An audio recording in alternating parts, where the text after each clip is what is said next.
C'est le 19e dimanche du temps ordinaire dans l'année A. L'Évangile nous met en face un Jésus qui marche sur les eaux, c'est-à-dire une force au-dessus des autres forces. Bien souvent dans la vie, nous voulons faire tant de choses, mais la peur exerce tellement de pression sur nous, elle nous pousse vers un vent qui dissipe nos projets. La seule chose qui pouvait nous faire avancer, c'est la confiance. Pourtant, c'est elle-même qui nous manque le plus. L'évangile de ce dimanche nous met en face de deux forces naturelles, la mer et le vent, mais aussi Dieu en la personne de Jésus et l'homme en la personne de Pierre. Tous les maîtres spirituels et théologiques présentent la mer comme le symbole des forces du mal, avec ses monstres marins et ses léviathans pouvant causer beaucoup de maux à l'humanité. Tandis que le vent est une force naturelle qui peut être bon ou mauvais quand il déploie sa force et souffle dans le sens contraire. C'est dangereux pour l'homme que sommes nous. En même temps, son énergie nous rend service. Qu'est-ce qui rend la mer mauvaise? C'est le vent. Et sans le vent, elle est une force calme. Tandis que dans les endroits où il n'y a pas de mer, quand le vent souffle, ça fait des tourbillons, ce que nous appelons le typhon ou tornade. Ces deux forces sont nécessaires, mais aussi peuvent causer du mal. Seul Dieu a le contrôle de tout cela. Et c'est ce que l'Évangile nous fait comprendre. Jésus marche sur les eaux sans que rien ne lui arrive. Et quand l'homme, la personne de Pierre, décide lui aussi de marcher là-dedans, il ne pouvait pas. Il s'enfonce et le vent lui tourne en tous sens. C'est ainsi que les forces de la vie nous tourmentent et on ne peut les dominer si nous ne faisons pas confiance à la vraie force qui est Dieu lui-même. Aussi, malgré ces nuisances, on est obligé de vivre avec parce qu'on les a besoin en même temps. Encore une phrase cette semaine, Jésus veut nous dire « Laissez pousser l'ivraie car on ne peut le combattre. Les forces du mal sont à nos côtés et en même temps, elles sont nécessaires pour le creuset de notre foi. » Comment débarrasse-t-on de ces mots nécessaires que nous éprouvons tant de besoins? Nous n'avons aucune capacité de les combattre, sauf faites confiance à celui qui peut les dominer. Considérons le vent est un mouvement d'une masse d'air qui se déplace. Quand il souffle des yoles, ça produit de l'énergie qui nous est si utile. Faudrait-on considérer si le vent n'existe pas, il fallait l'inventer. Quand ce même vent peut être frais, vent chaud et sec, qui souffle sous la racine des plantes et les empêche de produire. Ne faudrait-il pas encore dire où est-ce que cela vient? Les victimes du canal du vent entre Cuba et Haïti peuvent en témoigner puisque dans le Far West d'Haïti, aucune plante ne se pousse pas quand le vent s'abat dans les racines à cause du phénomène du frais. Nous avons aussi des îles que nous appelons les îles sous le vent, c'est-à-dire épargnées de cyclones. Tandis que Argentine est reconnu avec Wellington en Nouvelle-Zélande comme deux pays où le vent est plus fort en termes de vitesse, jusqu'à 24 km/h. Aussi, idem pour la mer, étendue d'eau salée qui contient une richesse immesurable pour la vie de milliards, tandis que dans certains endroits, elle est venue comme un cimetière pour la vie de milliers. Elle est tantôt étale, tantôt agitée Elles donnent de la vie dans une main et la reprennent dans une autre. Quel est ce paradoxe inexprimable? Voilà ce à quoi Matthieu nous invite à réfléchir ce dimanche sur des mots nécessaires. En même temps, c'est le contenu de la vie avec ses hauts et ses bas, lesquels on devait affronter. En face de nous, deux personnages. Jésus, symbole de Dieu parmi les hommes, Pierre, symbole de l'homme vivant sur terre. Si Jésus affrontait cette force du mal en tant que Dieu, Pierre n'arriverait pas en tant qu'homme. Donc, l'homme devait vivre avec ces monstres jusqu'au jour où il apparaîtra devant son maître. Le texte de l'Évangile mentionne que Jésus se rendra à l'écart pour prier. Sinon, il ne pourrait faire face à ces monstres marins et aux léviathans que nous nommons embûches du démon la semaine passée. C'est la deuxième fois dans le même chapitre que Matthieu mentionne que Jésus se rendra à l'écart. Il y a des phénomènes que l'on vivra dans la nature et dans la société. Il faut savoir se retirer quelquefois pour les comprendre et en même temps prier et méditer pour les affronter. Imaginez que même ses disciples ont pensé qu'il était un fantôme en le voyant marcher sur les eaux.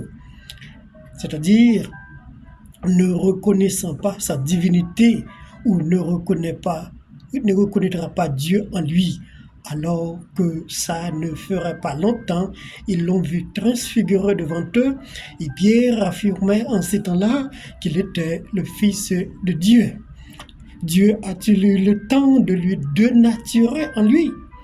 Nous aussi, nous ne reconnaissons pas parfois les autres en les voyant affronter de grandes difficultés et gagnent le combat au péril de leur vie.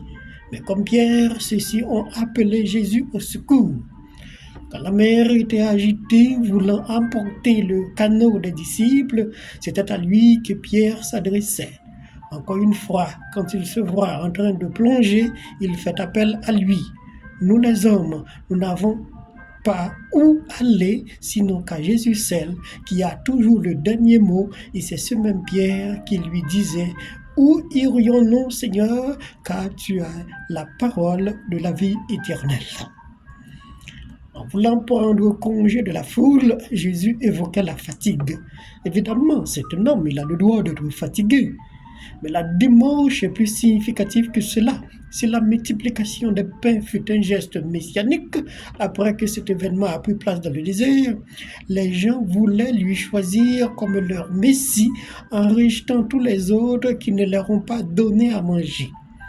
Envie d'éviter une telle confusion entre un messie politique et un messie divin, Jésus envoya la foule après les avoir nourris, évidemment. Donc, ils n'ont pas eu le temps de le proclamer roi comme il aurait souhaité. C'est aussi pour la même raison que Jésus demandait aux disciples de lui précéder pour ne pas se laisser influencer dans le piège de la foule. Dans le silence et la paix du cœur, je viens, Seigneur, chanter ton nom. Jésus se retrouve seul sur la montagne dans un cœur à cœur avec son Père, son Dieu. Ce pourrait être un moment favorable après avoir rencontré les monstres de la vie et du temps, quand ces choses n'ont pas été faciles à affronter. Dire à Dieu ce qu'il ressentait, ce qu'il vivait, ce à quoi il faisait face. Tandis que cette rencontre fut une tentation en plus pour lui quand la foule voulait lui détourner de sa mission propre qui est une tâche spirituelle pour le faire penser à une tâche temporelle. Cela pourrait ressembler à ce qu'il refuse de faire la volonté du Père et en voulant faire sa propre volonté. Grâce à Dieu, il n'a pas été pris au piège. Il s'est sorti indemne. Mais il n'a pas oublié non plus de prier pour l'unité de ses disciples, pour que le Père les garde contre toute tentative qui peuvent leur faire penser qu'ils sont au-dessus des autres et être en quête des moyens humains au lieu de se préoccuper des affaires spirituelles. De la montagne à la barque qui se voguait sur les eaux, Matthieu met l'emphase sur la démarche de Jésus qui justement a fini de prier pour ses disciples et il les rejoint dans cette barque. Portrait de l'Église qui lutte contre les vents contraires à chaque minute de son existence. Et si Jésus n'était pas dans la barque, c'est sûr qu'elle fera naufrage. Pierre lui disait, « Est-ce que tu ne vois pas que nous sommes en train de périr ?» Il le disait, « Homme de peu de foi, pourquoi as-tu donc peur ?» Oui, quelquefois nous perdons confiance et nous oublions si tu étais dans la barque. Seigneur, nous méritions ton reproche, mais aussi ton pardon. Redis encore la paix à la main agitée que nous faisons face. Toi qui marches sur les eaux, cette force du mal, laquelle nous devons affronter au quotidien. Toi seul peux marcher au-dessus d'elle pour qu'elle sache ta capacité et prenne sa tranquillité. Mais aussi, il souviendra que c'est cette capacité que nous contions, puisque nous ne pouvons affronter seule son hostilité. La marche sur les eaux a été comme une théophanie, puisque cette possibilité n'appartient qu'au Dieu seul. Jésus serait obligé de l'identifier lui-même pour ses disciples tel que l'événement leur a fait peur, mais aussi il redouble leur confiance. Le curieux dans tout cela, Pierre était dans l'eau quand le vent s'agite de tous bords. Retourné dans la barque, le calme était revenu. Un hymne de Carême disait que nul ne sonde pas ce lieu avec des yeux qui ne sont pas faits pour l'abîme. Pierre n'était pas encore passé de ce monde au Père, donc l'expérience lui de passe. Ceux qui étaient dans la barque ont vu l'acte et se prosternaient devant Jésus en reconnaissant qu'il était vraiment Fils de Dieu. C'est le Fils de Dieu peut accomplir un acte à la dimension que Jésus le faisait. Encore une distinction entre Fils de Dieu et enfant de Dieu. Pierre est bien enfant de Dieu, mais son heure n'était pas encore arrivée pour répéter l'apôtre bien-aimé du Seigneur pour accomplir une telle action. Les tempêtes sont légion hier et aujourd'hui, et sûrement elles ne nous laisseront pas tranquilles tant que nous sommes en ce monde. Les eaux en fureur, la mer agitée, le vent qui déborde. On a ça un peu partout sur la planète. Et ce sont des cataclysmes naturels. Mais ce qui est drôle dans tout ça, c'est quand nous aurons à faire face aux tempêtes humaines. Aujourd'hui, c'est Pierre qui est en face de cette eau en fureur. Bientôt, il en sera beaucoup plus en danger quand Neuron lui demanderait de choisir comment voulait-il à ce qu'on lui crucifiait. Jésus a affronté la tempête du vendredi saint et chacun doit attendre son tour pour voir sa tempête personnelle. Espérons que Jésus nous étendra la main. Espérons qu'il sera dans notre barque. Espérons qu'il marcherait à nos côtés et nous reconnaissons que seul lui peut faire face aux monstres marins, aux léviathans, aux tempêtes, aux vents contraires et toutes les forces du mal qui tendent à détruire notre espérance. Que Jésus les apaise pour nous. Bon dimanche.